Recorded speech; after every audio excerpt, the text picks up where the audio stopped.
இந்த ஒரு வீடியோல என்ன பார்க்க போறோம் அப்படின்னு பாத்தீங்கன்னா, இருக்கன்குடி மாரியம்மன் கோவிலினுடைய வரலாறுகளை பத்தி இந்த ஒரு வீடியோல ஃபுல்லா தெரிஞ்சுக்கலாங்க. வீடியோக்குள்ள போறதுக்கு முன்னாடி மறக்காம என்னோட சேனலை சப்ஸ்கிரைப் பண்ணி வச்சுக்கோங்க. மதுரையில இருந்து 73 கிலோமீட்டர் தூரத்துல விருதுநகர் டிஸ்ட்ரிக்ட்ல சாத்தூர் அப்படிங்கிற ஒரு கிராமத்துல தாங்க இந்த இருக்கன்குடி மாரியம்மன் கோவில் அமைஞ்சிருக்குது. இந்த கோவிலினுடைய வரலாறுகளை நம்ம பார்த்தோம் அப்படின்னா உண்மையாலுமே ரொம்ப பிரமிக்க வைக்கிற வகையில இந்த கோவில் வந்துட்டு அமைஞ்சிருக்குதுங்க. பல வருஷங்களுக்கு முன்னாடி ஒரு முனிவர் வந்துட்டு அம்பாளினுடைய அருளை வந்துட்டு பெறணும் அப்படிங்கிறதுக்காக நீண்ட நாட்கள் தவம் இருந்துட்டு இருக்காங்க. அவங்களுடைய தவம் வந்துட்டு பலன் அடைகிற வகையில அம்மன் அவங்களுக்கு காட்சி கொடுக்கணும் அப்படின்னு சொல்லிட்டு விரும்புறாங்க. அப்போ அந்த முனிவர் தவம் செஞ்சுட்டு இருக்கும் போது அந்த முனிவரனுடைய காதுல வந்துட்டு ஒரு குரல் கேக்குது.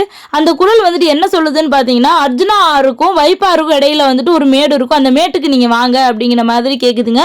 அந்த முனிவரும் சரி அப்படின்னு சொல்லிட்டு அந்த மேட்டுக்கு வந்து பாக்குறாங்க. அப்போதைக்கு அம்பாள் வந்துட்டு அவருக்கு காட்சி கொடுத்துறாங்க. அவர் வந்துட்டு தன் கண்ணாலேயே நம்ப முடியாத ஒரு விஷயத்தை கண்டதுனால அந்த முனிவரும் பார்த்த அம்மனுடைய உருவத்தை எப்படியாவது வடிவமைக்கணும் அப்படின்னு சொல்லிட்டு சிலையா வடிவமைச்சு பிரதிஷ்டை செஞ்சு பூஜை செஞ்சு வழிபட ஆரம்பிக்கிறாருங்க. ஒரு கோவிலில் ஒரு சிலையை மட்டும் ஆற்றங்கரை ஓரத்தில் வச்சு வழிபட்டு இருந்திருக்கிறாருங்க. கொஞ்ச காலத்திலேயே மக்கள் எல்லாரும் அந்த சிலையை வந்துட்டு வழிபட ஆரம்பிக்கிறாங்க. ஆனால் ஒரு நாள் அந்த ஆற்றில் வந்துட்டு வெள்ளப்பெருக்கு ஏற்பட்டது அப்படிங்கிற காரணத்தினால அந்த அம்மனுடைய சிலை வந்துட்டு மண்ணுக்கடியில் போயிடுது. யாரானாலையும் காப்பாற்றவே முடியலை.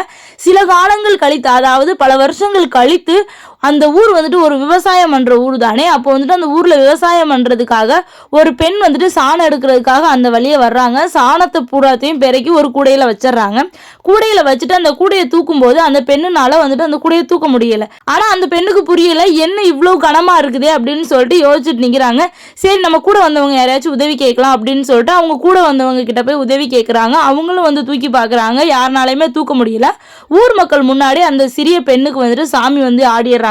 சாமி வந்து அந்த பெண் வந்துட்டு சொல்றாங்க, இந்த இடத்த தோண்டி பாருங்க, இந்த இடத்துல நான் இருந்துட்டு இருக்கேன், என்னை எடுத்து மீட்டு நீங்க பிரதிஷ்டை பண்ணுங்க அப்படிங்கிற மாதிரி சொல்றாங்க. ஊர் மக்கள் எல்லாருமே ஆச்சரியப்பட்டு அந்த இடத்த தோண்டி பார்க்குறப்போ அந்த இடத்துல ஒரு அம்மனுடைய சிலை வந்துட்டு சிதைஞ்ச ரூபத்துல இருந்திருக்குதுங்க. அந்த அம்மனுடைய சிலையை எடுத்து ஊர் மக்கள் எல்லாரும் சேர்ந்து ஒரு கோவில் கட்டி அம்மனை வந்துட்டு மறுபடியும் பிரதிஷ்டை பண்ணி பூஜை பண்ணி அந்த அம்மனை வந்துட்டு வழிபட ஆரம்பிக்கிறாங்க. அந்த ஒரு அம்மன் தாங்க இருக்கன்குடி மாரியம்மன் கோவில். இந்த கோயில் பார்த்தீங்கன்னா 2 ஆறுகளுக்கு நடுவில் இருக்குது அப்படின்னு சொல்லி கேள்விப்பட்டிருப்போம். 2 ஆறுகள் எப்படி வந்துச்சு அப்படின்னு சொல்லி பார்க்கலாங்க. பல வருஷங்களுக்கு முன்னாடி மகாபாரத காலத்தில் பஞ்சபாண்டவர்கள் வனவாசம் வந்துட்டு இருக்கப்போ ரொம்பவே கரடு முரடான பாதைகளில் வந்திருக்காங்க. அவங்களுக்கு வந்துட்டு உடம்பு ரொம்ப களைப்பாயிருது.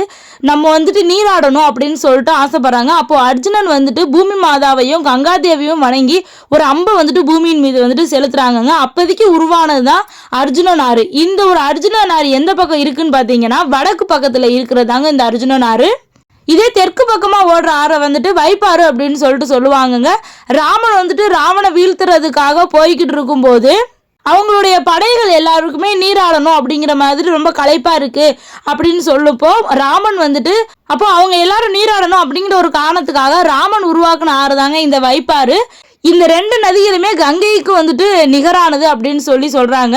அதனாலதான் இரு கங்கை கூடும் இடம், அதாவது இருகங்கை குடி அப்படிங்கிற ஒரு பேர் வந்துட்டு மருவி இருக்கன்குடி அப்படின்னு பேரா வந்துருக்குதுங்க. அந்த இடத்துல நம்ம மாரியம்மன் இருக்கிறதுனால இருக்கன்குடி மாரியம்மன் அப்படின்னு சொல்லிட்டு பேர் மருவி வந்திருக்குதுங்க.